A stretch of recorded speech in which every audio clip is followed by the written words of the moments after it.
नमस्ते बच्चों, आज हम इस वीडियो में क्लास 8 का चैप्टर 5 कोल एंड पेट्रोलियम के बारे में पढ़ेंगे। जैसा कि हम जानते हैं, कोल एंड पेट्रोलियम हम अपनी डेली लाइफ में कहीं ना कहीं डायरेक्टली और इनडायरेक्टली यूज कर रहे हैं।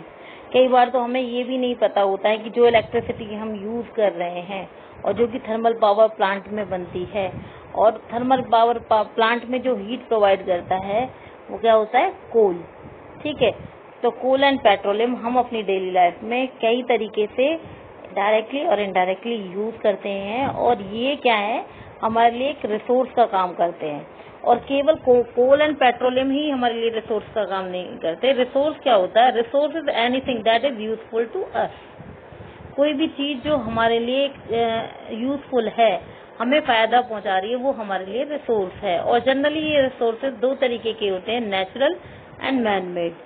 जो नेचुरल रिसोर्सेज की हम बात करें तो light, water, soil, minerals, these all are natural resources. And man-made resources are many. So we can say that fan, table, bed, मतलब लिस्ट इज नॉन एंडिंग। आप कहोगे ना कि कितनी लंबी लिस्ट बना लो, मैन मेड जो रिसोर्सेज हैं उनकी लिस्ट जो है काफी लंबी है।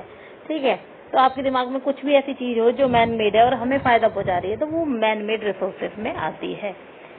अब इन्होंने कहा है, does this list include air, water, soil and minerals? क्या आपकी लिस्ट में ये चीजें हैं शामिल? हाँ, नेचुरल रिसोर्सेज में एयर, वाटर, सॉइल और मिनरल जो है वो रिसोर्सेज, नेचुरल रिसोर्सेज के एग्जाम्पल है। Since all these are obtained from nature, they are called natural resources. क्योंकि ये सारी की सारी चीजें हमें नेचर से मिलती हैं, इसलिए हम इन रिसोर्सेज को नेचुरल रिसोर्सेज बोलते हैं। Can air, water and soil be exhausted by human activities? क्या हवा, पानी, सॉइल ये ह्यूमन की एक्टिविटीज द्वारा क्या हो जाएंगे, खत्म हो जाएंगे क्या? आपका आंसर होगा नो, क्योंकि इनमें तो रिसाइकल की प्रोसेस होती है। You have already studied about water in class 7th. Is water a limitless resource? हमने क्लास 7th में वाटर के बारे में पढ़ा है। वाटर जो है आपका एंड नहीं होगा, वो कभी खत्म नहीं होगा, लेकिन हाँ, यूजेबल वाटर हमारे लिए कम जरूर हो सकता है, लेकिन अर्थ पर तो वाटर प्रेजेंट रहेगा ही। ठीक है, in the light of the availability of the various resources in nature, natural resources can be broadly classified into two kinds. कहने का मतलब नेचुरल रिसोर्सेज को और आपके रिसोर्सेज को हम दो कैटेगरी में डिवाइड कर सकते हैं। First is inexhaustible natural resources. जैसा कि नाम क्लियर करा, इन माने क्या है, नॉट, एग्जॉस्टिबल माने खत्म होने वाले नेचुरल रिसोर्सेज। ऐसे रिसोर्स जो कभी खत्म नहीं होने वाले हैं ह्यूमन एक्टिविटीज के द्वारा, ऐसे रिसोर्सेज को हम इनएग्जॉस्टिबल नेचुरल रिसोर्सेज बोलते हैं। These resources are present in unlimited quantity in nature and are not likely to be exhausted by human activities. यानी अनलिमिटेड अमाउंट में प्रेजेंट हैं और ये जो है इतनी जल्दी ह्यूमन एक्टिविटीज द्वारा खत्म नहीं होने वाले हैं। ऐसे रिसोर्सेज इनएग्जॉस्टिबल नेचुरल रिसोर्सेज कहलाते हैं। And exhaustible natural resources, the amount of these resources in nature is limited. यानी जो एग्जॉस्टिबल नेचुरल रिसोर्स हैं उनकी जो अमाउंट होती है नेचर में बहुत लिमिटेड होती है, सीमित होती है, बहुत कम होती है। They can be exhausted by human activities, और वो ह्यूमन की एक्टिविटीज द्वारा खत्म हो सकते हैं फ्यूचर में। Example of these resources are forest, wildlife, mineral, coal, petroleum, natural gas. तो ये जो सारी चीजें हैं, मतलब कोल एंड पेट्रोलियम जो कि चैप्टर का नाम है, ये किसके एग्जाम्पल है? आपके एग्जॉस्टिबल नेचुरल रिसोर्सेज। अब आपको एक एक्टिविटी 5.2 में एक एक्टिविटी करने के लिए बोली है, जिसमें क्या करना है, हमें टेक सम कंटेनर, कुछ कंटेनर लेने हैं और उनमें उनको भर देना है, किससे? पॉपकॉर्न से, पीनट से, या रोस्टेड ग्राम या टॉफी, इनमें से कोई भी चीज जो हमें अवेलेबल हो उनसे भर देना है। Divide student into group of 7 each. और हमें क्या करना है कि जो ग्रुप बनाने हैं 7-7 बच्चों के, और फिर क्या करना है, further divide each group into 3 सब ग्रुप। और जो 7 ग्रुप हमारे बने हैं उनको फाइनली जो है 3 ग्रुप में डिवाइड कर देना है। और जिसमें 1, 2 और 4 स्टूडेंट हो, इस तरीके से लेबल करना है।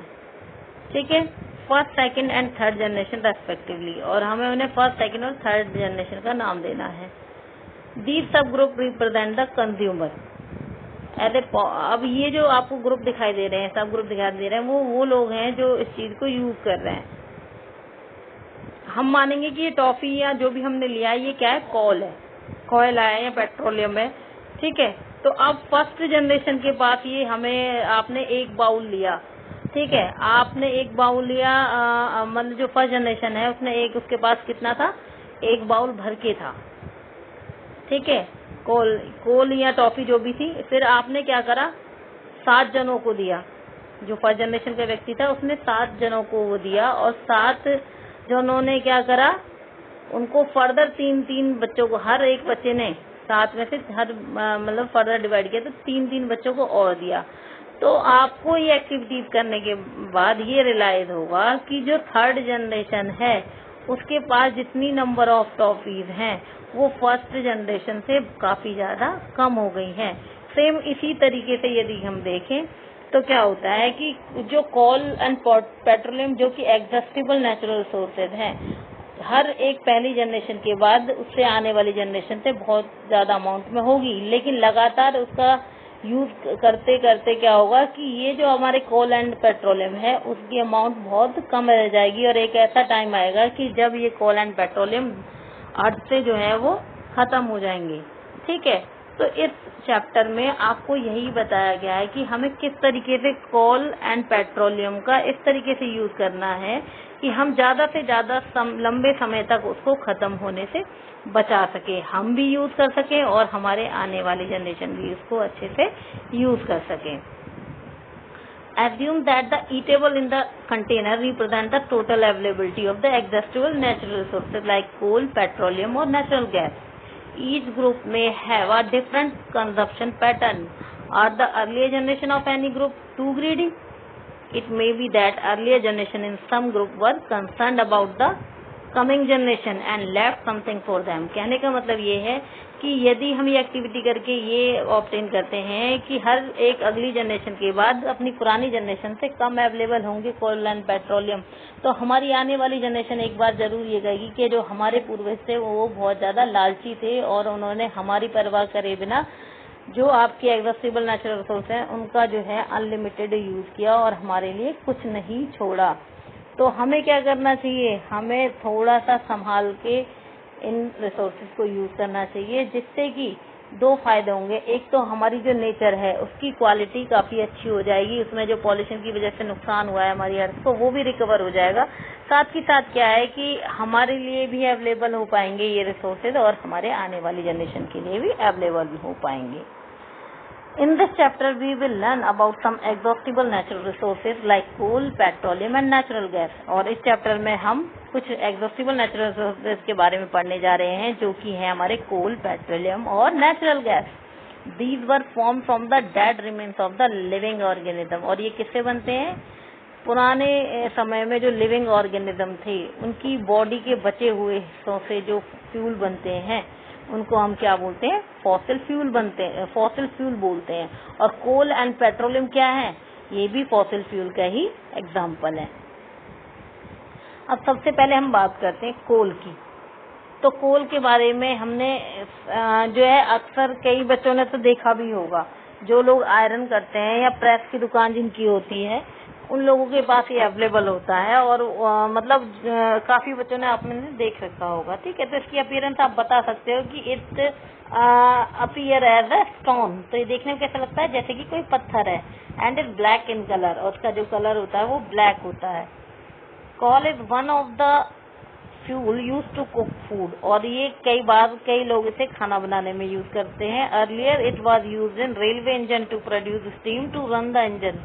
पहले जो रेल थी उसका जो इंजन था वो भाप से चलता था और उसमें उस रेल को चलाने का काम, उस इंजन को चलाने का काम कौन करता था, स्टीम। और स्टीम कहाँ से प्रोड्यूस होती थी, जो कोल बर्न होता था उसकी हीट से जो है वाटर जो है वो स्टीम में कन्वर्ट होता था और टरबाइन को फिर रोटेट करता था, जिसकी वजह से रेल जो है वो चलती थी। It is also use in thermal power plant to produce electricity. और ये आजकल जो है थर्मल पावर प्लांट जो कि बिजली जहाँ पर बनती है हीट की मदद से, उनको हम बोलते हैं थर्मल पावर प्लांट। और वहाँ पर हीट प्रोवाइड करने के लिए आज भी कोल का यूज किया जाता है। जो आपका कोल है उसको बर्न किया जाता है जिससे कि स्टीम प्रोड्यूस होती है, और स्टीम जो होती है वो जनरेटर के टरबाइन को रोटेट करती है, जिसकी वजह से इलेक्ट्रिसिटी प्रोड्यूस होती है। और हम जो है इतनी गर्मी में भी पंखे की हवा ले सकते हैं। Coal is also use as a fuel in various industries. और कोल का यूज जो है बहुत सारी इंडस्ट्रीज में एक फ्यूल के रूप में यूज किया जाता है। फ्यूल का वैसे तो फ्यूल आपको क्लियर ही होगा फ्यूल क्या होता है। फ्यूल को हिंदी में बोलते हैं ईंधन। कोई भी चीज, anything that provide us energy is called fuel. Heat, anything that provide us heat energy is the fuel. अब स्टोरी ऑफ कोल, आइए जानते हैं कि कोयले की कहानी क्या है। कोयले की कहानी से मतलब है कि कोयला कैसे बना था, कैसे ये धरती पर आया, ठीक है। तो इसके बारे में इस पैराग्राफ में बताया गया है। अबाउट 300 मिलियन ईयर्स अगो, आज से 300 मिलियन ईयर्स पहले, the earth had dense forest in low lying wetland areas. कहने का मतलब धरती पर बहुत घने जंगल हुआ करते थे और वो निचली जमीन पर पाए जाते थे। Due to natural process like flooding, these forest get buried under the soil. और ऐसी कोई प्राकृतिक घटना हुई जिससे जैसे कि बाढ़ आ जाना, इस तरीके की लैंडस्लाइड हो जाना, इस तरीके से ये जो फॉरेस्ट थे वो सॉइल से काफी ज्यादा कह सके उस गहराई में दब गए। एज मोर सॉइल डिपोजिटेड ओवर देम, और क्या कहते इतने सालों में उनके ऊपर और ज्यादा सॉइल जो है वो लगातार इकट्ठी होती चली गई। दे वर कंप्रेस्ड, और वो बुरी तरीके से दब गए।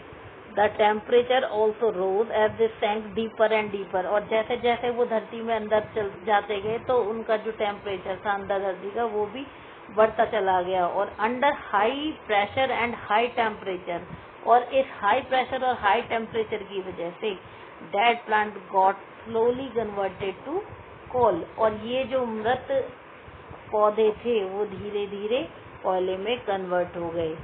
As coal contains mainly carbon, the slow process of conversion of dead vegetation into coal is called carbonization. क्योंकि कोयले में जो मैक्सिमम पार्ट होता है वो कौन से एलिमेंट का होता है, कार्बन का।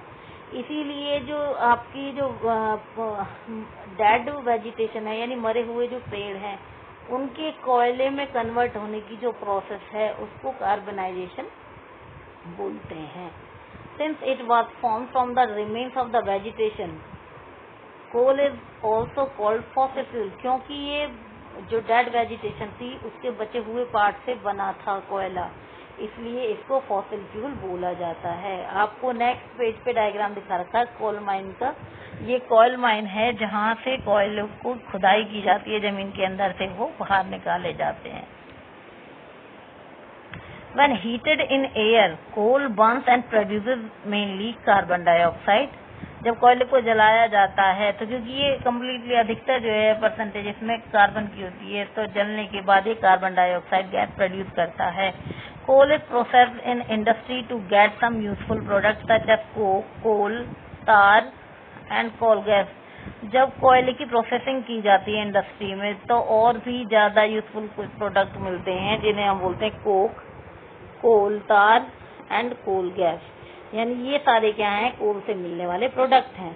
अब कोक क्या होता है, तो कोक के बारे में आपको बताया हुआ है यहाँ पर। It is the tough, porous and the black substance. ये काफी हार्ड होता है। पोरियस माने ऐसा प्रोडक्ट होता है जिसमें काफी ज्यादा छेद होते हैं। एंड ब्लैक सब्सटेंस, इसका कलर भी कोयले की तरह काला होता है। It is an almost pure form of carbon, और ये इसमें लगभग कार्बन 100% होता है। Coke is use in manufacture of steel and in the extraction of many metals. और इसका यूज कहाँ पर होता है, स्टील बनाने में, और जो मेटल्स हैं उनको बाहर निकालने में। और किसमें से बाहर निकालने के, जब हम धरती में मेटल्स को ढूंढते हैं तो कई सारे मेटल जो हैं वो क्या होते हैं, मिक्सचर की फॉर्म में मिलते हैं, और उन मेटल के मिक्सचर को हम बोलते हैं ओर्स। और ओर में से मेटल को सेपरेट करने की जो प्रोसेस है उसको बोलते हैं हम एक्सट्रैक्शन। तो इस तरीके से कोक का यूज कहाँ होता है, extraction of many metals. Next है कोल तार। It is a black thick liquid with the unpleasant smell. आपने ये लिक्विड देखा होगा, जब आपकी रोड बनाई जाती है तो आपको ब्लैक कलर का एक लिक्विड जो कि बजरी पर बिछा दिया जाता है रोड बनाते समय, उसको हम कोल तार बोलते हैं। और दिखने में वो कैसा होता है, ब्लैक होता है और कैसा होता है, थिक होता है, काफी गाढ़ा होता है और उसमें से स्मेल काफी गंदी आती है। It is the mixture of about 200 substances. इसके अंदर 200 सब्सटेंसेज प्रेजेंट होते हैं। Product obtain from coal tar are used as a starting material for manufacturing various substances used in everyday life and in industries like synthetic dyes, drugs, explosive, perfume, plastic, paint, photographic material, roofing material। कहने का मतलब कोल तार से बनने वाले जो substance हैं वो बहुत सारी जगह यूज होते हैं। आपको नाम भी यहाँ पर बता रखा है कि जैसे कि इंडस्ट्रीज में यूज होते हैं, ड्रग बनाने में यूज होते हैं, एक्सप्लोसिव बनाने में यूज होते हैं, परफ्यूम बनाने में यूज होते हैं और काफी सारे एग्जाम्पल यहाँ पर आपको दिए गए हैं।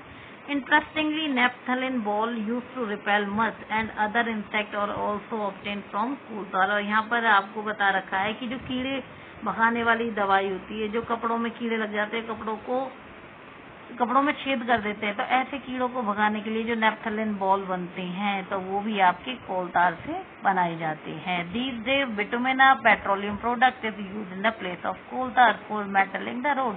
आजकल जो है कहने का मतलब कोल तार की जगह एक पेट्रोलियम प्रोडक्ट होता है जिसका नाम होता है बिटुमेन, उसका यूज किया जाता है रोड बनाते समय।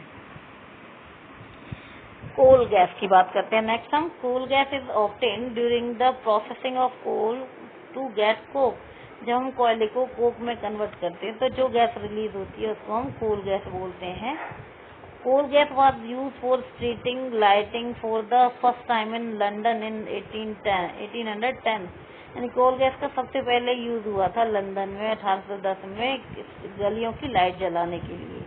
And in New York around 1820, nowadays it is used as a source of heat rather than a light। कहते हैं न्यूयॉर्क में 1820 में इसका यूज हुआ था, लेकिन आजकल जो इसका यूज होता है वो हीट प्रोड्यूस करने के लिए ज्यादा होता है, लाइट प्रोड्यूस करने के लिए कम होता है। It is used as a fuel in many industries situated near the coal processing plant. और इसका फ्यूल के रूप में यूज किया जाता है जो कई सारी इंडस्ट्री जो कि कोल प्रोसेसिंग प्लांट के आसपास पाई जाती हैं। नेक्स्ट टॉपिक हमारा होगा पेट्रोलियम, जिसमें हम पेट्रोलियम के बारे में जानेंगे कि पेट्रोलियम क्या होता है, पेट्रोलियम किस तरीके से बना। जिस तरीके से हमने कोयले के बारे में जाना, इस तरीके से हम पेट्रोलियम के बारे में नेक्स्ट वीडियो में पढ़ेंगे, जिसमें हम फॉर्मेशन ऑफ पेट्रोलियम पढ़ेंगे और इसका जो कंपोजिशन होता है, इसके जो कंपोनेंट हैं वो कौन से हैं और कहाँ पर यूज होते हैं। ठीक है, चलिए इस वीडियो को हम यहीं पर खत्म करते हैं। यहाँ तक हमारा कोल जो है वो डिस्कस हो चुका है। यहाँ तक आप रिवीजन करिए, अच्छे से इस वीडियो को समझिए। धन्यवाद।